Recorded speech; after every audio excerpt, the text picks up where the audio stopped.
Hey, everybody. Welcome back to round 3 of human enhancements.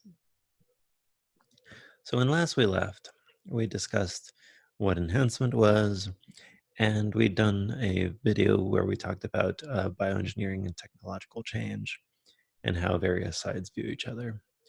I'm going to continue that discussion here, and we're not actually going to solve anything. I never solve anything in any of my classes. I don't think that's the role for philosophy. My job I take to be just make you more concerned about these issues, and giving you solutions, even if we both agree with them, or if everybody agrees with them, makes people not take the issues as seriously because you think that they are solved or solvable. So we're gonna get to the end here, and it will just be more questions. Okay, so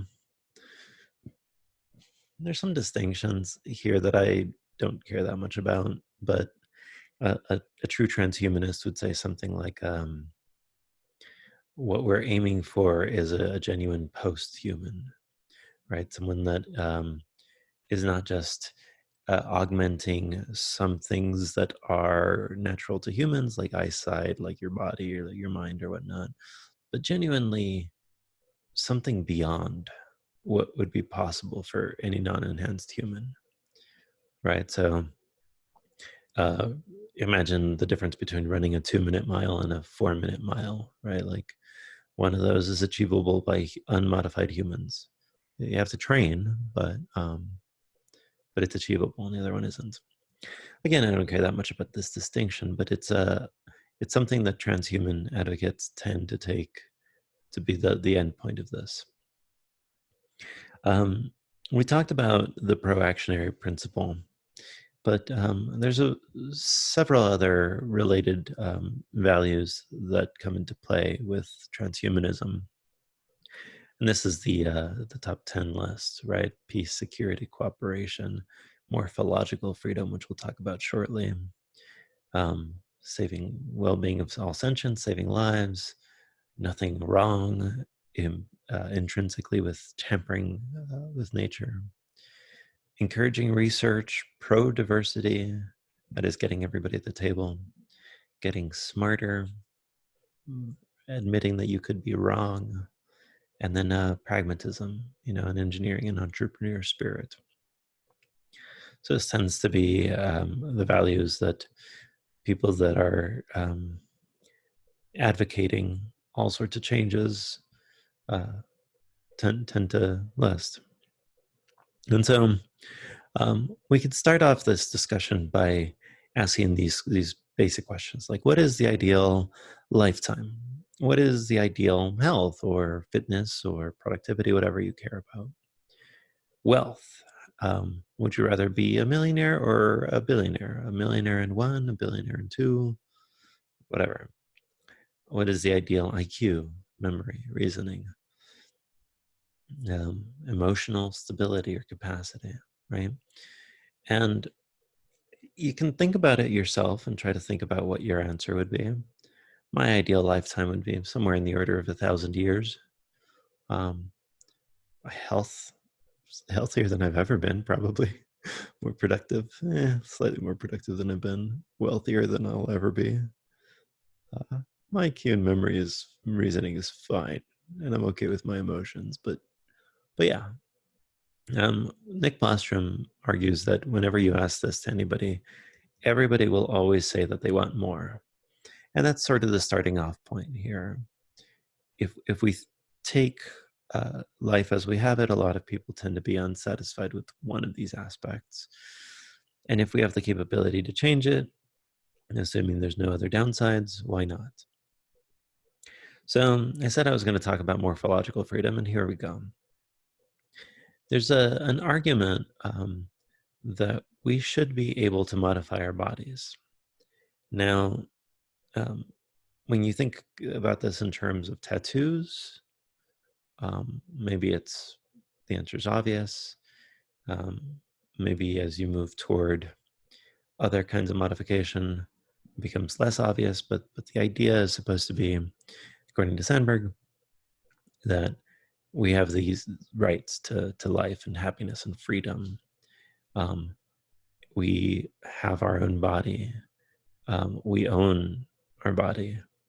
Therefore, we have the right to modify our body, right? It's as simple as that. Um,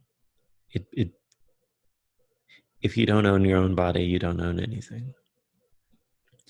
And if it makes you happier to modify it, then sure, do it. You should be free to do it.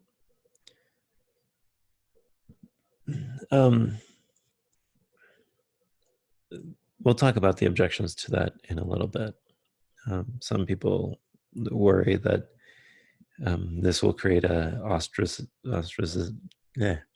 we will ostracize people that have bodies that are undesirable because they could modify them in some way.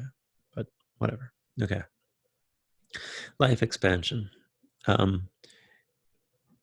There is another suggestion in the transhumanist discussion that once we have the technology to enhance our lives, and in fact we have already done this throughout the 20th century, we've increased our lifespan.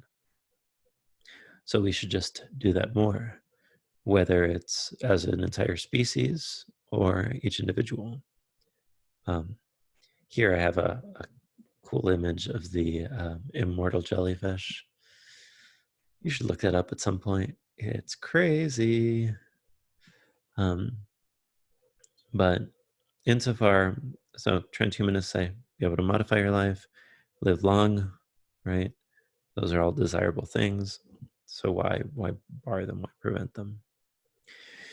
There's the alternative view, sometimes labeled bioconservatives, which points out that this is sort of a Frankenstein's monster situation.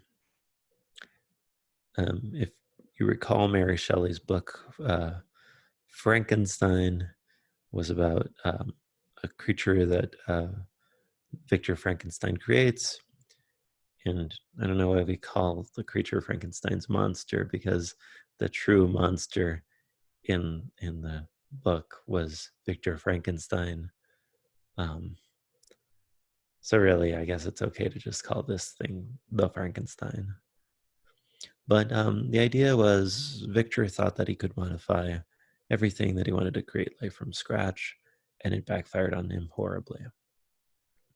And so when we think about all of these things that we're talking about doing in the very near future that have to do with our bodies, have to do with our nature, we ought to be careful, the argument goes, because,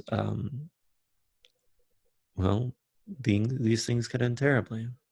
And so there's a lot of advocates of this view, religious groups, more ecological or natural, what I called druids in the previous video, those groups, people from the left or who support feminist critiques of biotech, and disability advocates, which we'll talk about right now. There's a lot of arguments that these groups will point out, and I think they cover quite a bit of range, and some of these arguments you can't use with each other, right? So it can't be done and then talking about consequences of what happens when it is done seems to go against. They go against each other, but keep in mind that these arguments aren't directed at the same people, at the same issues, at the same time, right? So you can have a mishmash of all of these, and keep in mind, I'm presenting bioconservatives as an alternative to transhumanists, but you could decide to be both in different respects at different times, right? Like, stop accepting false dichotomies. So bioconservatives would say something like, oh, it can't be done. It'd be too difficult or costly. It'd be bad for society, exacerbating global inequities, especially if only rich, well-to-do, developed countries are able to do this. That would be bad. Post-human lives would be worse than human lives. Post-humans would not be human. Yeah. I don't know how much water any of these particularly hold. I suppose it depends on the issue. So perhaps we could look at an issue, right? Like morphological freedom, modifying your body. Sandberg says the organizations and states ought not to decide um, who gets to modify their bodies. Everybody should be able to modify their bodies. Um, except that there's this fear that what will end up happening is um, the more we modify, the more certain people will be looked down upon for having not done something, right? Like I had a friend who used to make it a point of pride to not have a cell phone, and then it just became ridiculous. And I think he would probably still be happy without a phone. Probably be happier than most of us. But culture sort of pressures you um, into things. So, insofar as um, we take any of these arguments seriously, we should say, keep in mind that there are a lot of people with the best intentions on both sides that disagree wholeheartedly. Uh, it may turn out that members of a community would want to address that individually, but the more they do that, the more it would destroy that particular community, right? So, as a whole, the community wishes um, one thing. For example, the deaf community enjoys their deep connection. But as more and more people in the deaf community would get cochlear implants or something of the sort, um, it might uh, cause more problems within the community. Um, again, these are big societal debates. I don't know where to stand on any of these, and importantly, the debates will change as the future changes, and the decisions we make now are going to have huge ramifications. So it's probably important to take them seriously now, even though I've been wrestling with this for years, and I'm not sure how I fall on any particular side of this. So, okay, these are the debates, right? These are the people. Uh, Bioconservatives tend to be a fan of the natural and wary of human racism. Transhumanists want to like move beyond humanity. Um, Transhumanists argue are traditional liberals, right? Classical liberals from before the term gets used in the American context. Bioconservatives are not. They tend to be uh, more romantic. And there's this fundamental debate about the nature of the risks involved. Okay. So I think I'm just going to leave that there. And we'll wrap this up in the next section where we talk about the future. Okay, bye.